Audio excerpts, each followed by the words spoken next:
Pernah kepikiran nggak gimana ceritanya surat-surat pribadi dari satu orang bisa jadi pilar utama buat salah satu agama terbesar di dunia? Nah, hari ini kita akan bedah soal itu. Surat-surat abadi dari Rasul Paulus. Coba deh kita lihat skalanya. Dari 27 kitab di Perjanjian Baru Kristen, hampir setengahnya, tepatnya 13 kitab, itu ditulis oleh satu orang yang sama, Rasul Paulus. Ini pengaruhnya luar biasa besar. Ini kan jadi pertanyaan besar ya, kok bisa sih tulisan-tulisan yang sifatnya personal, yang pada dasarnya kayak email di zaman dulu, malah jadi fondasi buat sebuah keyakinan yang mendunia? Untuk menjawab itu, kita harus kenalan dulu sama orangnya. Kita perlu paham siapa itu Paulus. Karena perjalanannya sendiri itu adalah sebuah transformasi yang sangat radikal. Awalnya nih, Paulus itu bisa dibilang musuh nomor satu orang-orang Kristen perdana. Dia seorang Farisi yang fanatik, yang tugasnya menganiaya mereka. Tapi, ada satu peristiwa dramatis di jalan menuju Damsyik yang mengubah total hidupnya. Dari seorang musuh, dia berbalik jadi pembela yang paling gigih, dengan misi khusus untuk menyebarkan ajaran Kristen ke dunia non-Yahudi.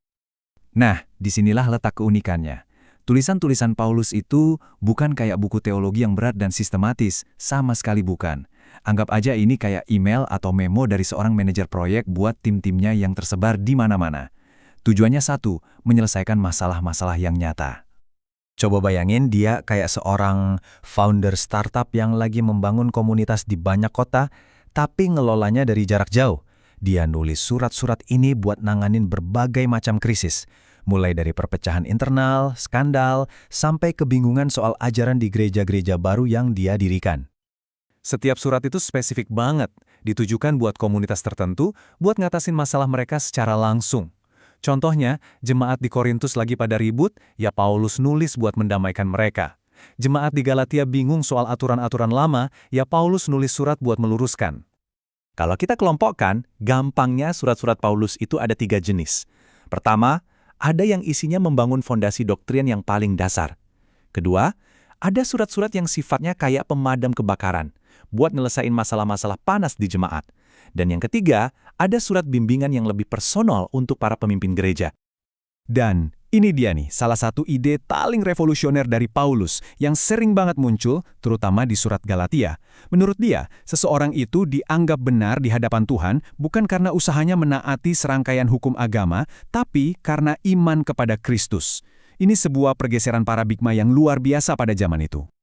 Oke, jadi pertanyaannya sekarang, bagaimana surat-surat yang sangat praktis ini, yang isinya solusi masalah sehari-hari, bisa berevolusi dan akhirnya dianggap sebagai kitab suci? Nah, prosesnya ini disebut kanonisasi.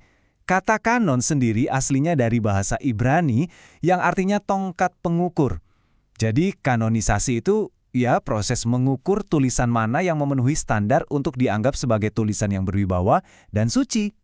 Proses ini nggak terjadi dalam semalam ya. Awalnya surat Paulus untuk satu jemaat mulai disalin dan dibagikan ke jemaat-jemaat lain. Terus lama-kelamaan tulisan-tulisannya mulai diakui punya otoritas khusus setara dengan tulisan para rasul lainnya. Dan setelah proses panjang, berabad-abad, tulisan-tulisan ini akhirnya diresmikan, dikumpulkan jadi satu dan menjadi bagian dari perjanjian baru yang kita kenal sekarang. Oke, setelah kita tahu sejarah dan prosesnya, sekarang kita masuk ke intinya. Apa sih sebetulnya pesan abadi dari Paulus yang bikin tulisan-tulisannya ini tetap relevan bahkan setelah ribuan tahun berlalu? Inti pesannya adalah sebuah pergeseran yang super radikal. Dari yang tadinya fokus pada ketaatan pada hukum Taurat untuk bisa selamat, Paulus menawarkan sebuah kebebasan, keselamatan yang diterima sebagai anugerah, sebagai hadiah gratis hanya melalui iman. Jadi, ajaran utamanya bisa kita rangkum jadi beberapa poin kunci. Pertama, keselamatan itu anugerah bukan hasil kerja keras. Kedua, di dalam Kristus, semua sekat-sekat sosial, entah itu suku, status, atau gender, jadi nggak relevan lagi.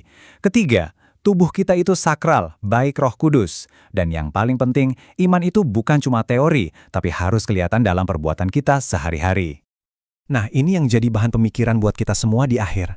Kalau kumpulan surat dari zaman kuno ini bisa membantu mengubah dunia 2000 tahun yang lalu, kira-kira pesan tentang persatuan, anugerah, dan transformasi apa ya yang masih bisa kita ambil untuk dunia kita sekarang?